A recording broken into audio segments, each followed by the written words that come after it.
So welcome again to our Thursday evening program here.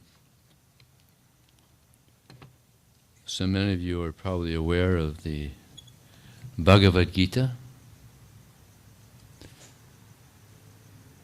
Does anybody here not own a Bhagavad Gita? Everybody here owns a Bhagavad Gita? That's pretty good. We got a pretty good crowd here. So we're going to read from the Bhagavad Gita. This is from the 6th chapter. Text 20. Krishna says, in the stage of perfection, one's mind is completely restrained from material mental activities by practice of yoga. This perfection is characterized by one's ability to see the self by the pure mind and to relish and rejoice in the self. In that joyous state, one is situated in boundless transcendental happiness, realized through transcendental senses. Established thus, one never departs from the truth. And upon gaining this, he thinks there is no greater gain. Being situated in such a position, one is never shaken, even in the midst of the greatest difficulty. This indeed is actual freedom from all miseries arising from material contact. So the human form of life is an opportunity to understand who we are. In the first sentence here, in the purport, Prabhupada says, by practice of yoga, one becomes gradually detached from material concepts. So many of us have material concepts. We think that we're American or Spanish or Chinese or Russian. But actually everyone is a spirit soul within the body. And what is most important is the spirit soul. Just like we're all wearing different types of dress. But what is more important than the dress is the person that's wearing the different types of clothes, right? So something more important than the body that we have is the soul within the body, the Atma. Now there's actually quite a bit of confusion about what is consciousness. Throughout the world, in the science field and the medical field, haven't a clue what is consciousness. Some say that the consciousness is the mind or the brain. But actually the brain is just a conductor of consciousness. The consciousness is coming from the soul. Just like we have these lights here. So is the light coming from the bulb? Or is it coming from somewhere else? Where's the light actually coming from? Not the bulb. Not electricity. Where's it coming from? Well, electricity. The powerhouse. There's a powerhouse here in San Diego. And that's where the light is coming from, the electricity is coming from, the powerhouse. So similarly, the consciousness is coming from the soul. The soul is the powerhouse for the body.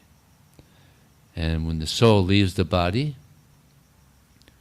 you can't put life back into the body. With all the advancement we have in the medical science, they can't put life back into a dead body because the soul is gone. So this is the reality, that we're actually the soul within. Now the mind, Krishna explains in the Bhagavad Gita, the mind can be our friend or it can be our enemy. Just like there's people in this country and all over the world, they have thoughts that are not healthy for their existence. They have criminal thoughts. People commit crimes, so it begins with the thought, thinking and feeling and willing. So if someone thinks of a criminal activity, then the mind is the enemy.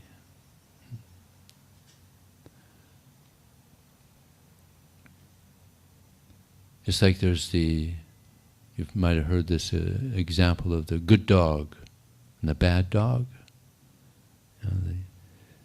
The bad dog has these thoughts of crime. Just like we all have this free will. Just like all of you had a choice. You could come here tonight, and it was a good choice because here you get to hear the bhajan, the chanting, and you get to hear some wisdom from the Bhagavad Gita, and we're going to have a nice vegan dinner. So it's a good choice. And there's other people here in San Diego, they're doing things that are not good for their future. So we all have free will.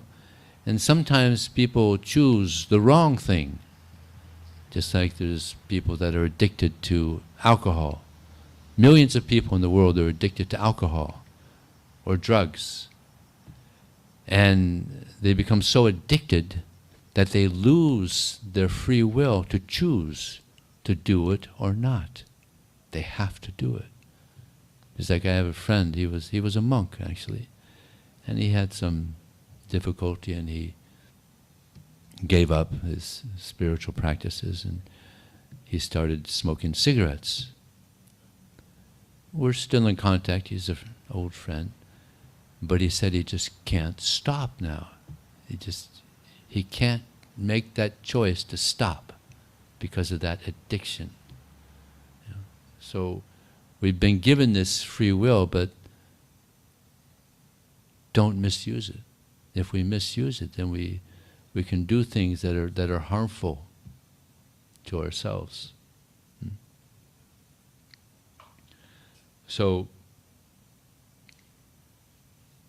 the good dog will suggest good things. Bad dog will suggest bad things. Just like, for instance, there's maybe some of you have seen this movie. I remember I was on a plane one time and I saw this movie, Pay It Forward. Anybody ever see that movie, Pay It Forward? Oh, not too many. I suggest you, it's a good movie actually. Actually, a whole movement came out of that movie. There's thousands, I don't know how many, hundreds of thousands of people that join this movement. Pay it forward. In other words, you do something, random acts of kindness for someone you don't know. And that's pretty cool. So the whole movement, I watched this movie, I was like, wow, this is pretty impressive. Just people doing random acts of kindness, people they don't know. So this is a good thing to do, to be benevolent, to help others, to be kind to others. And the dog that we feed is the one that lives. If we don't feed the bad dog, the bad dog means so many desires that are not good for our own spiritual health or good for others. So if we don't feed the bad dog dies. We feed the good dog. Do things that are good for ourselves, good for other people. This helps us to grow spiritually. And this is actually the goal of the human form of life.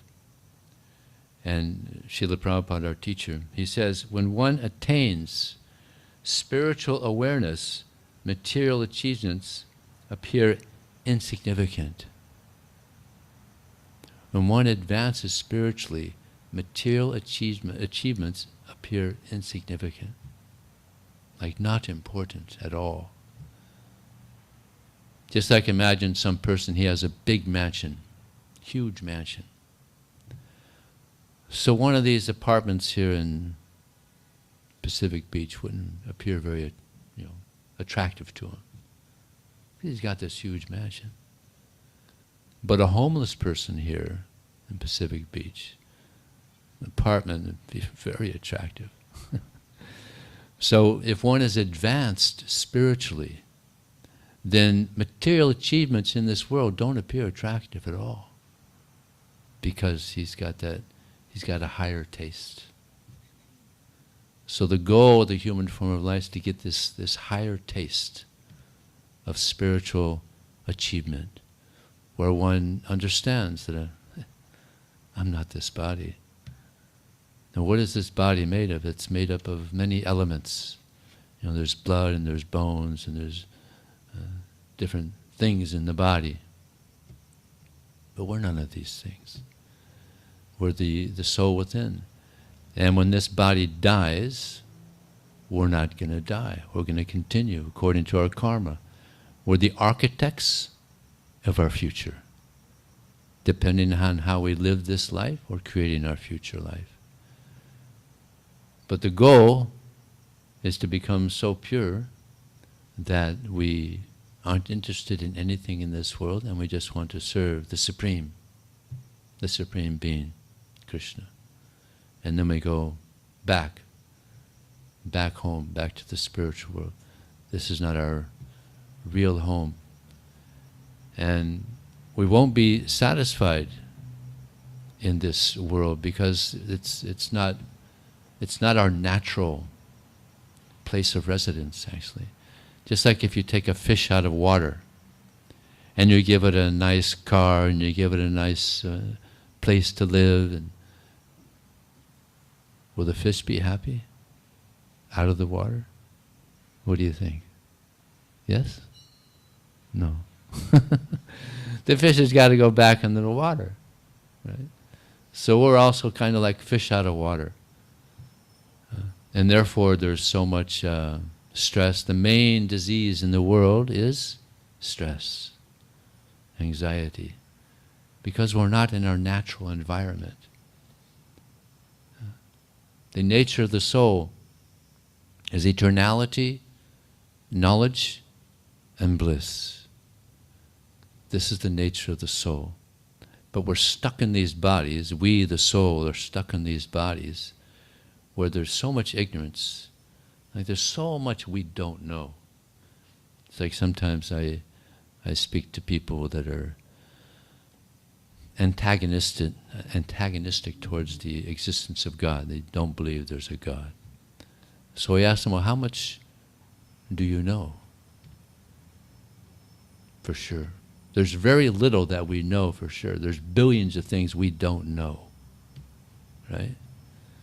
So one of the things that people don't know if they don't believe in the existence of God is whether there's a God or not. So many things we don't know. There's so many things we don't see. Sometimes people say, oh, there's no God, I can't see him. But there's so many things we can't see. Just like you all have thoughts. I can't see your thoughts. I have thoughts, you can't see my thoughts. There's time. Has anybody ever seen time? Does it exist? It exists, right? But we can't see it. So many things we can't see, but we know exist. Right? Air. In between us, there's air. Can't see air. Certainly is air. Right? So many things. So, all these things I just mentioned, they're subtle. Air, time, thoughts, and Krishna. and the soul. These are all subtle. You can't see them with any material instruments, but they exist. And one can experience the existence of this Supreme Being, Krishna, by the process of devotional service. There's a statement in the Bhagavad Gita, Raja Vidya, Rajaguyam, Pavitramadam Uttamam, Pratyaksa Vagamang Dharmam, Susukam Kartum Avyadam. That this knowledge, the Bhagavad Gita, is the king of education. I have a friend, Eric here. He told me that when he first heard an audio of the Bhagavad Gita, he was astounded. I mean, he had heard many books, he listens to a lot of audio, but the Bhagavad Gita was just compact with so much wisdom, so much knowledge. He was just hearing it over and over and over again. That's also how I read the Bhagavad Gita. Just over and over and over and over again. Because it's transcendental knowledge, and you get so much wisdom. For those of you that may not have a Bhagavad Gita, we have them on the table back there. It's a great book. First time I read it, I couldn't put it down. Read it in 7 days. It's a good-sized book. And since then I've read it so many times I lost count. It's timeless wisdom. Raja Vidya, therefore it's called the king of education. Generally you read a book, and you might read it twice, maybe 3 times. But over and over and over again? No. Only transcendental knowledge would want to hear over and over and over again.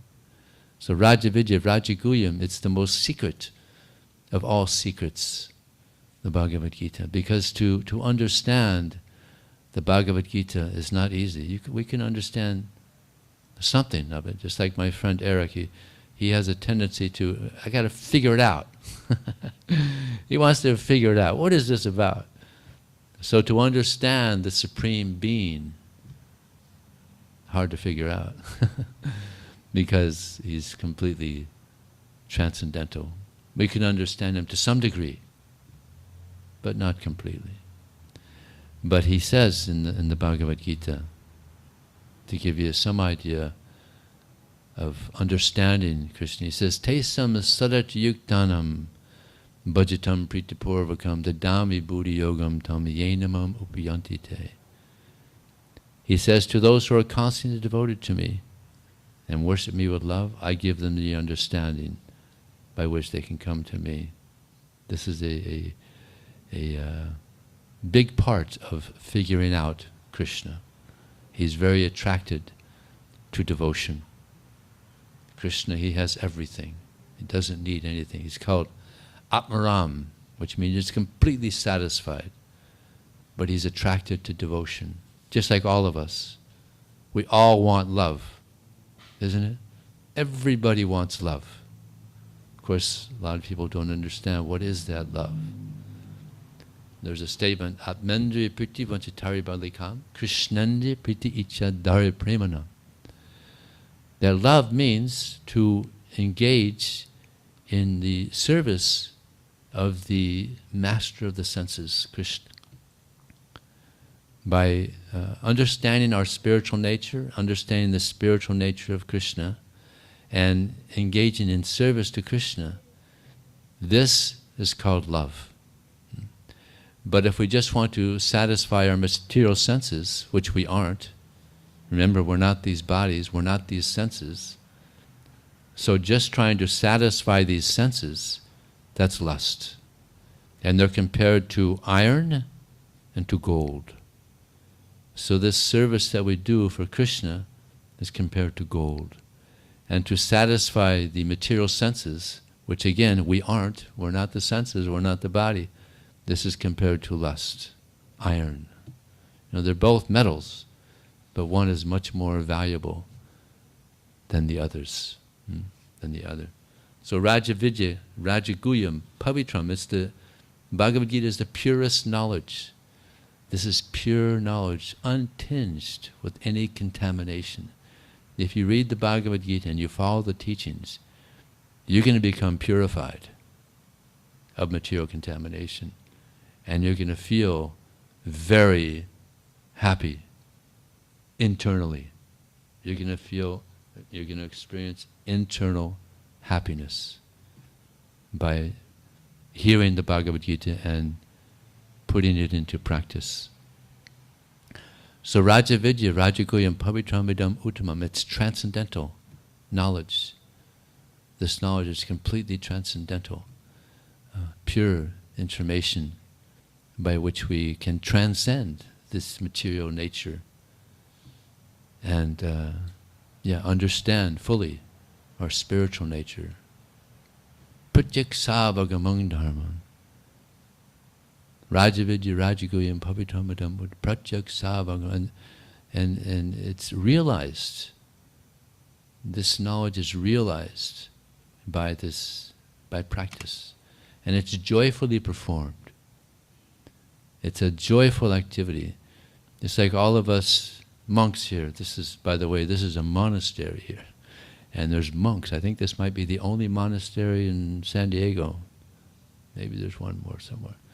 So there's monks that live here, and we live a very simple life.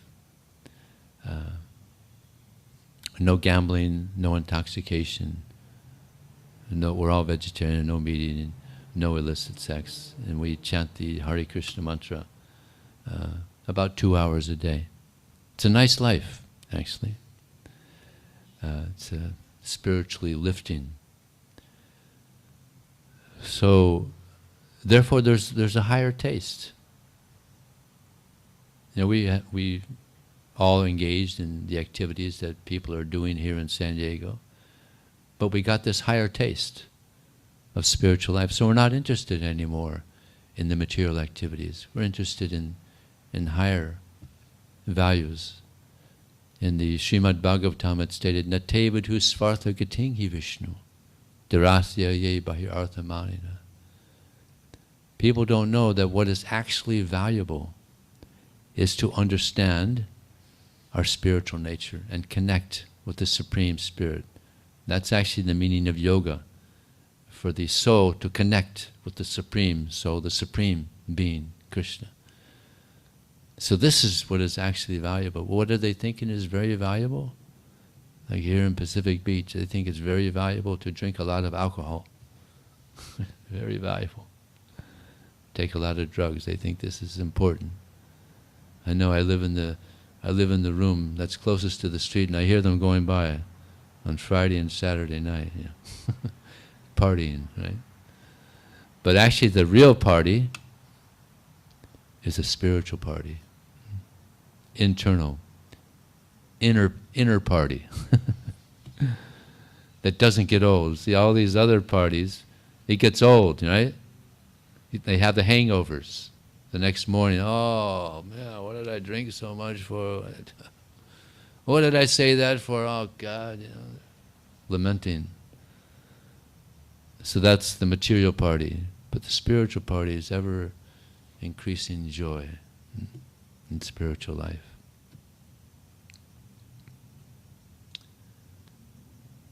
So, maybe we'll open up for any questions. Thank you very much.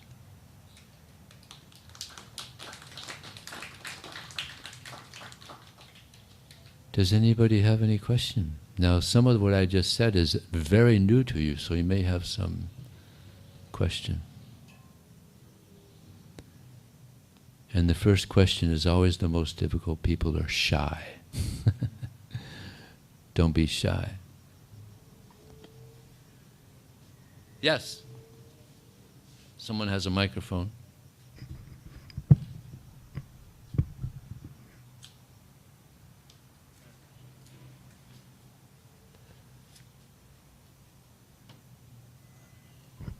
Hare Krishna. Hare Krishna, Vijaya. I'm translating for a friend over here that doesn't want to speak Spanish, and he wants to know, how does the soul get this body to begin with? Very good question. How do we get the material body? How do we get stuck in these material bodies?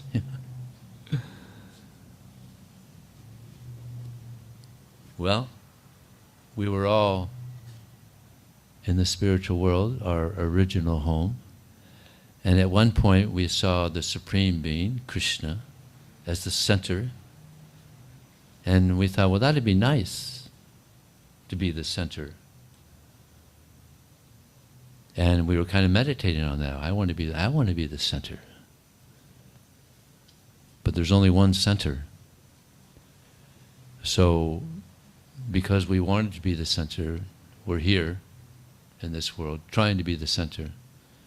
Just like Shakespeare, he says in one stanza, I'm paraphrasing, but he says, the whole world is a stage, and everyone is thinking that they're the main actor on the stage. So this is pretty much a situation. People want to be the center, to be God. So the goal of the human form of life is to realize we're not the center. We're part of the Supreme. We're part of the person who is the center. That's Krishna. And the Bhagavad Gita explains how to come to our normal situation. Highly recommended book to read.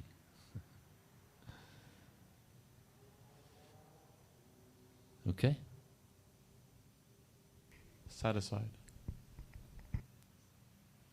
Okay, we have a question over here. Hopefully we'll get some guests to ask. Right now we're just getting the monks.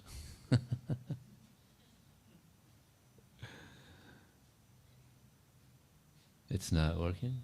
Okay. What is normal? What is You normal? said our normal situation, so illuminate. Just like it's normal for the fish to be in the water, so it's normal for us to be in the spiritual world, beyond this world. This is not our natural position. Just like I mentioned, that the nature of the soul is eternality, knowledge, and bliss. There's so much ignorance, like I mentioned. And there's a lot of unhappiness, a lot of stress, a lot of unhappiness, and we're stuck in these bodies that are temporary. We're not temporary, but because of the ego, the false ego, we think that we're these bodies. That's the false ego. That we think that we're a man, we think that we're a woman, that we're American, we're Republican, we're Democrat. This is all false ego. Now, ego just means identity. So there's the real ego. We have a true identity, and that is that we're spirit soul. We're part of the Supreme Spirit. So that's our real ego. So we're trying to reawaken the real ego, the real identity. And if we do that, and we engage in service to that Supreme Being, then we can go back to our home, to our normal, to our home where we belong. Thank you. You're And welcome. what is that process then? Well, what we've just been doing, the chanting of Hare Krishna. This is a very powerful mantra, actually. And us monks, we chant this mantra for about 2 hours every morning. And the meaning, some of you might be wondering, what does it mean? So Hare means the internal energy of God, internal energy of Krishna. Krishna means the all-attractive one. See, God is very attractive. It's like Michelangelo. He painted that picture of God in that one church in Rome. That's not God.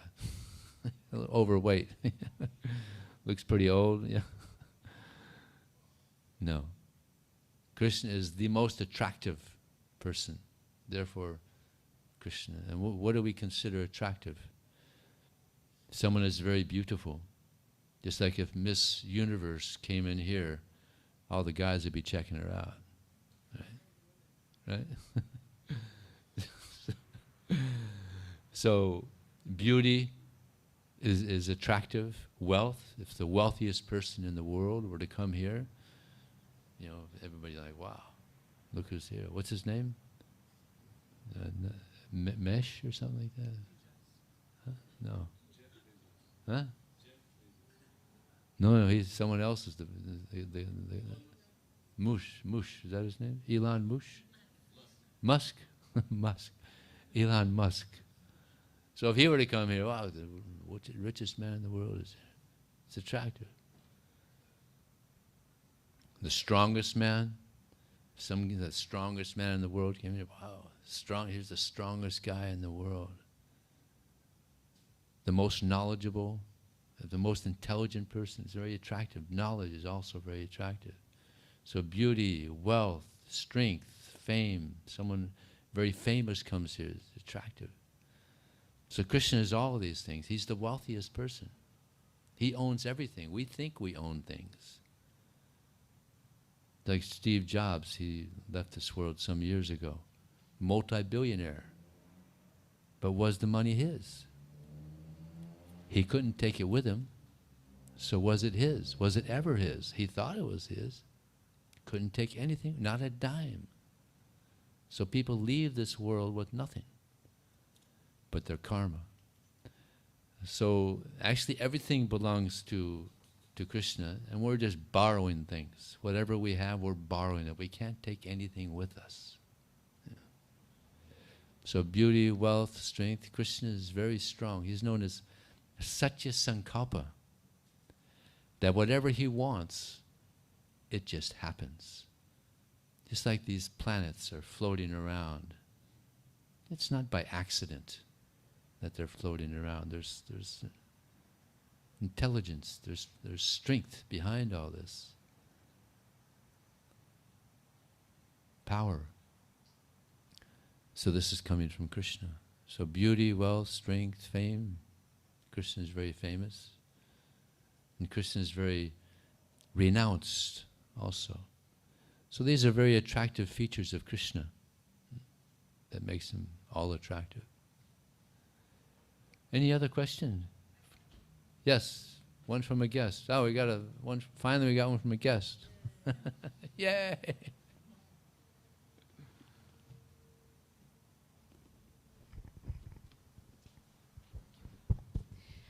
How to stay spiritually connected all the time, like in different phases of life, whether you are in sorrow or happiness or whatever. So I didn't catch the beginning. How to connect?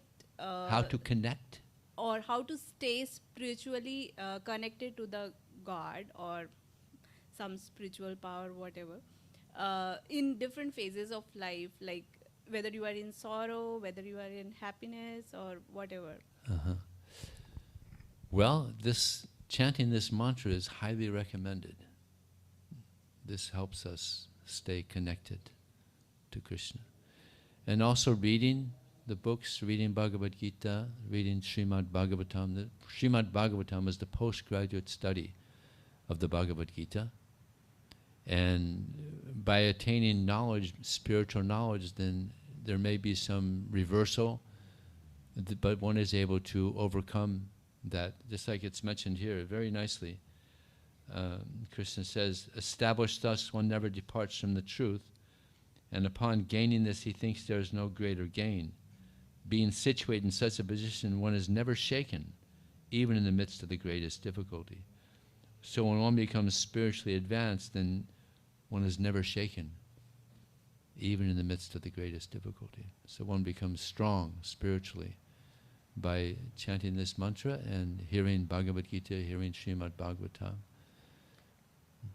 Okay? Okay, thank you. Thank you. Any other question from our new guests? Okay, thank you very much. Now we have an announcement by Balaram Das.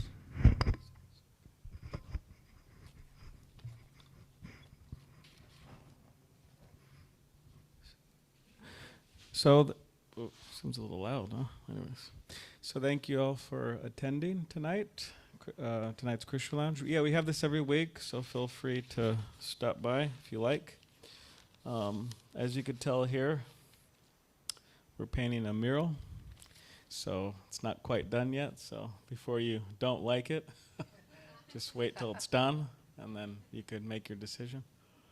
But yeah, it's a nature scene, as you could tell. There's some cows here, and there'll be some peacocks and some monkeys and some green parrots. So anyways, it should turn out nice. We're also gonna get a new sign. You see, this looks a little crumpled. Sorry about that. Anyway, so yeah, tonight we'll be serving the dinner out any moment.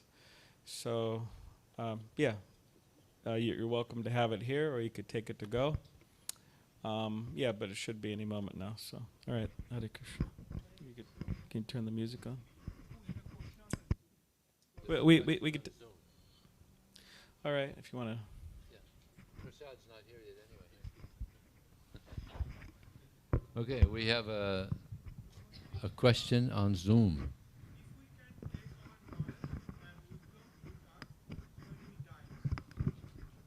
Okay, it's on? Okay. Can we take our wisdom and knowledge with us when we die?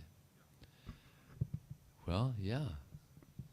That's the whole point, is that we become spiritually advanced. Then when the soul leaves us, we keep that devotion. Actually, what we do is we keep that devotion and the knowledge. Yeah. It's a big challenge. When we leave this world, it's the biggest test. It's the final exam. Recently, one friend of mine, he passed away maybe 2 days ago. Cancer. And just when he was passing away, he said, Hare Krishna, Hare Krishna. If one can do that, when the soul leaves the body, that's the perfection of the human form of life, and one goes back home. So this human form of life is a preparation for that moment when the soul leaves the body. Yeah. Believe it or not, we're all lined up. We're all going to have to leave this world eventually, so we should be ready. So there's a question here by Eric. Yeah, I'm just wondering, are we Microphone is coming. Hare Krishna. When we're chanting and we're purifying, are we purifying just, the things from this life or from previous lives as well? Previous lives as well. Oh boy. We've been in this world for a long time. Not just this world. We've been in, there's many universes. We've been around for a long time. So who knows how long we've been, It's called samsara, the cycle of birth and death and different species of life. And so, yeah, we're getting purified from past lives and this life. Yeah. And do you think if someone comes in contact with Krishna now, they were in contact with Krishna consciousness in a previous life? Yeah, if someone takes the spiritual life in this life, that's due to taking it up in previous lives. Just like we were talking earlier, that you were interested earlier in Buddhism, and I also, when I was 16, I was interested in meditation and yoga. So this is due to past lives, and therefore I picked it up later on in life. So yeah, anybody that shows interest in spiritual life, this is due to past lives, and they're picking it up. So actually, believe it or not, because you're all here, you have some interest in spiritual life from your past life, believe it or not. Because the soul is eternal. And we're all on a journey. It's a nice journey, actually. It's a nice journey of purification. And when we're completely pure, then we're happy. It's because of impurities that there's stress and anxiety and sorrow, unhappiness. When we become completely pure, then we made it. Yeah. Anything else? Yes, we have a question over here. People are shaking off their shyness now.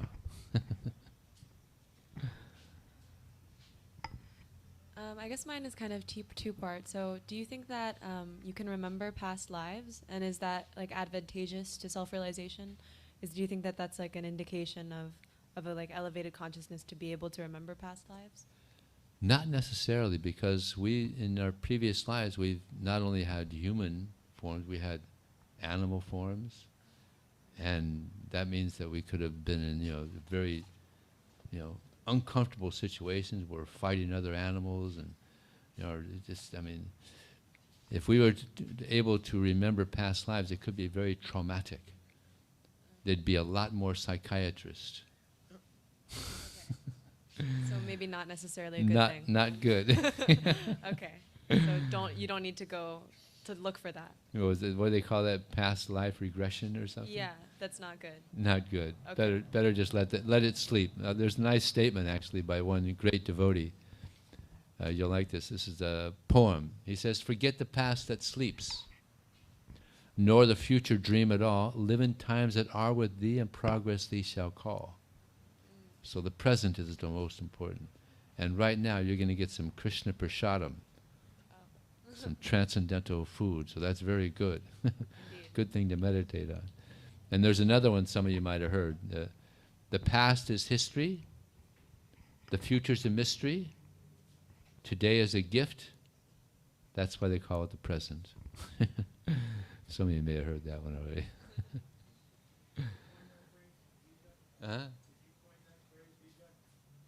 I don't know where. I heard it came from Eleanor Roosevelt. It came from her. Okay. Haribol. Hare Krishna. May we please, for Raj, who's the great devotee who transcended a couple of days ago, can we say 3 rounds of Hare Krishna? We could. Rajendra Nandana Prabhu, who she's speaking of, he's the one that passed away 2 days ago. So she's asking, can we all chant together the Hare Krishna mantra 3 times for his spiritual upliftment? Let's do it. Hare Krishna, Krishna Krishna, Hare Hare, Hare Ram, Ram Ram, Hare Hare, Hare Krishna, Krishna Krishna, Hare Hare, Hare Ram, Ram Ram, Hare Hare. Hare Krishna, Krishna Krishna, Hare Hare, Hare Ram, Ram Ram, Hare Hare. Rajendra Nandana Prabhu ki, Prasadam ki, Haribol.